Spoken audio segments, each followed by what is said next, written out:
नमस्कार. श्री स्वामी समर्थ सर्वांना. स्वामी तुमच्या सर्व चांगल्या इच्छा पूर्ण करोत ही स्वामींचरणी प्रार्थना करते आणि आजच्या व्हिडिओला सुरुवात करते.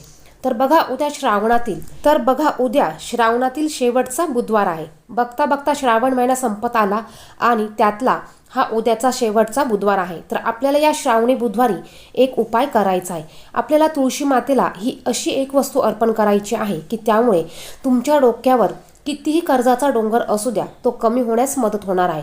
तुमचं जर का कर्ज फिटत नसेल, किती केलं तरी कर्ज कमी होत नसेल, कर्जाचा डोंगर जर का तुमच्या डोक्यावर असेल, तर तुम्ही उद्याच्या दिवशी तुळशीला ही एक वस्तू अर्पण करायची आहे.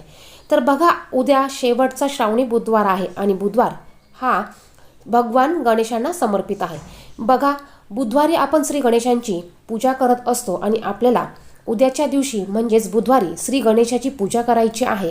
त्याचबरोबर आपल्याला श्री गणेशाची ज्याही काही सेवा असतील, आपण बऱ्याच व्हिडिओमध्ये बघितलेल्या आहे की गणपती बाप्पांना आपण काय काय सेवा करतो, त्या सेवा तुम्हाला उद्याच्या दिवशी गणपती बाप्पांसाठी करायच्या आहे.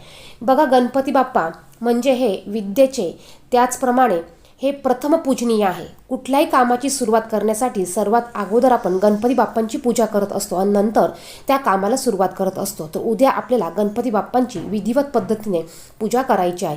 काही तुम्हाला जमलं नाही तर तुम्हाला एक माळ ओम गण गणपते नमः या मंत्राचा जप करायचा आहे. एक वेळा तुम्हाला अथर्व शीर्षाचं पठण करायचं आहे. आता याचबरोबर बघा, उद्याच्या दिवशी आपल्याला काय उपाय करायचा आहे. तर बघा, उद्या बुधवार आहे आणि हा उपाय तुम्हाला सकाळी करायचा आहे. शक्य झाल्यास हा उपाय तुम्ही सकाळी करा, नाहीतर मग तुम्ही दिवसभरात हा उपाय केला तरी चालणार आहे. सकाळी तुम्हाला लवकर उठायचं आहे. उठल्यानंतर तुम्हाला तुमची देवपूजाही करून घ्यायची आहे. देवपूजा झाल्यानंतर जेव्हा तुम्ही तुळशी मातेची पूजा करतात त्यावेळेस तुम्ही हा उपाय करायचा आहे. बघा, तुमची देवपूजा झाल्यानंतर तुम्ही जेव्हा तुळशी मातेला पाणी घालायला जात असाल, हळदी कुंकू अगरबत्ती लावायला जात असाल, तेव्हा तुम्हाला हा उपाय करायचा आहे. उपाय काय करायचा आहे तर बघा, तुम्हाला उद्याच्या दिवशी तुळशी मातेला 2 चमचे ऊसाचा रस अर्पण करायचा आहे. तुळशी मातेच्या बुडाशी बघा, आपल्याला बुडाशी 2 चमचे ऊसाचा रस हा टाकायचा आहे. यामुळे तुमच्या डोक्यावर कितीही मोठं कर्ज असू द्या, तुम्ही कितीही मोठे कर्जबाजारी झालेले असू द्या, किंवा किती मोठा डोंगर तुमच्या डोक्यावर कर्जाचा असू द्या, तो कमी होण्यास मदत होणार आहे. बघा, आपण ह्या अशा सेवा, हे असे उपाय ह्या अशा काही तिथींना केल्यामुळे याचा रिझल्ट हा आपल्याला 100% मिळत असतो.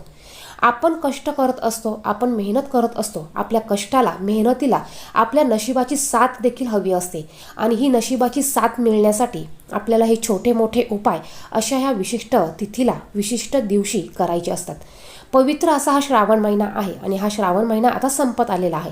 आपण श्रावण महिन्यामध्ये प्रत्येक वाराला प्रत्येक देवतेची पूजा केलेली आहे. त्याचप्रमाणे त्या वाराला त्या सेवा देखील केलेल्या आहेत. आपण जे पण काही उपाय करतो, हे उपाय नसून ही एक प्रकारची सेवा आपण करत असतो. आपण उपाय म्हणतो, पण ही एक प्रकारची आपल्या हातातनं सेवा घडत असते. बघा, कोणत्या सेवेने आपल्याला कोणतं फळ मिळेल हे आपल्याला सुद्धा सांगता यायचं नाही. जोपर्यंत आपल्या कर्माचे भोग हे कमी होत नाही, तोपर्यंत आपण केलेल्या सेवेचे, आपण केलेल्या या उपायाचे रिझल्ट, फळ आपल्याला हे लवकर मिळत नसते.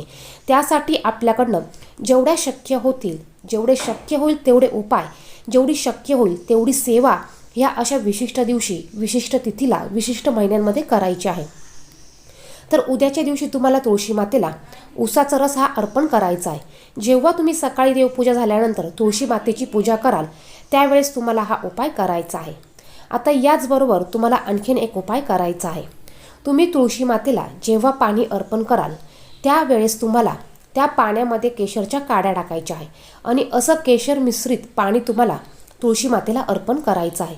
बघा, या उपायाने सुद्धा तुम्हाला तुमच्या डोक्यावर असलेला कर्जाचा डोंगर हा कमी होणार आहे. तुम्ही जर का कर्जबाजारी झाला असाल तर ते कमी होण्यास तुम्हाला मदत होणार आहे. तुमचं कर्ज हे फिटणार नाही किंवा ते ॲटोमॅटिक कमी होणार नाही, तर ते कमी होण्यास तुम्हाला मदत होणार आहे. ते कमी होण्यासाठी तुम्हाला मार्ग हे मिळणार आहे, ते मार्ग तुम्हाला उपलब्ध होणार आहे. यासाठी हा उपाय तुम्हाला करायचा आहे. आणि जेव्हा तुम्ही तुळशी मातेला पाणी अर्पण कराल, पाणी अर्पण करण्यासाठी पाणी घ्याल, हे पाणी तुम्हाला नेहमी ताजं पाणी घ्यायचं असतं. बघा, नेहमी अंघोळ केल्यानंतर आपण जेव्हा नळाचं पाणी भरतो ते नळाचं ताजं पाणी घ्यायचं आहे तुम्हाला आणि ताजं पाणीच तुम्हाला तुळशी मातेला हे नेहमी अर्पण करायचं आहे. यामुळे तुम्ही ज्या पण काही सेवा, जे पण काही उपाय करतात त्याचं फळ हे तुम्हाला मिळत असतं. नाहीतर आपण जे पण काही उपाय करतो, ज्या पण काही सेवा करतो, याचं फळ हे आपल्याला पूर्ण मिळत नाही. तर हे 2 उपाय तुम्हाला उद्याच्या दिवशी करायचे आहे. बघा, श्रावण महिना संपत आलेला आहे आणि श्रावण महिन्यातील उद्याचा हा शेवटचा बुधवार आहे. तुम्हाला जर का ऊसाचा रस मिळाला नाही किंवा उपलब्ध झाला नाही, तर त्याला पर्याय म्हणून तुम्ही तुमच्या घरामध्ये जो गूळ आहे तो गुळाचा खडा तुम्हाला एक घ्यायचा आहे आणि थोड्याशा पाण्यामध्ये हा गुळाचा खडा तुम्हाला विरघळून घ्यायचा आहे आणि हे गूळ मिश्रित पाणी तुम्हाला 2 चमचे तुळशी मातेला अर्पण करायचं आहे. बघा, तुम्हाला ऊसाचा रस मिळाला नाही तरच तुम्ही हे गूळ मिश्रित पाणी तुळशी मातेला अर्पण करायचं आहे. हा उपाय तुम्ही उद्याच्या दिवशी नक्की करून बघा. बघा, हे उपाय केल्याने तुम्हाला जर का फायदा जरी झाला नाही तरी नुकसान कुठले होत नसते. झाला तर तुम्हाला याचा नक्की फायदा होईल. याचबरोबर तुम्हाला उद्या तुळशी मातेला एक तुपाचा दिवा लावायचा आहे आणि यानंतर तुम्हाला तुळशी मातेला मनोभावे नमस्कार करायचा आहे. हा उपाय तुम्हाला पूर्ण विश्वासाने श्रद्धेने करायचा आहे. हा उपाय करत असताना तुमची जी पण इच्छा असेल, जी पण अडचण असेल ती डोक्यात ठेवून, ती गृहीत धरून की माझी ही इच्छा पूर्ण होत आहे, माझा हा डोंगर कर्जाचा कमी होत आहे, अशी सात्विक भावना ठेवून, तुम्हाला पॉझिटिव्ह विचार ठेवून हा उपाय करायचा आहे. बघा, तुळशी मातेची पूजा करताना तुम्हाला ओम नमो भगवते वासुदेवाय नमः या मंत्राचा जप करायचा असतो. या मंत्राचं नामस्मरण करत तुम्हाला तुळशी मातेची पूजा करायची आहे. कारण तुळशी मातेमध्ये माता लक्ष्मीचा हा वास आहे आणि माता लक्ष्मी ही भगवान विष्णूंची पत्नी आहे. त्यामुळे तुम्हाला तुळशी मातेची जेव्हा पण सेवा करताना, पूजा करताना तुम्हाला ओम नमो भगवते वासुदेवाय नमः या मंत्राचा जप करायचा आहे. व्हिडिओत सांगितलेली माहिती आवडली तर व्हिडिओला नक्कीच लाईक करा आणि असेच विविध माहितीपूर्ण व्हिडिओ बघण्यासाठी चॅनलला सुद्धा सबस्क्राईब करा. धन्यवाद. श्री स्वामी समर्थ.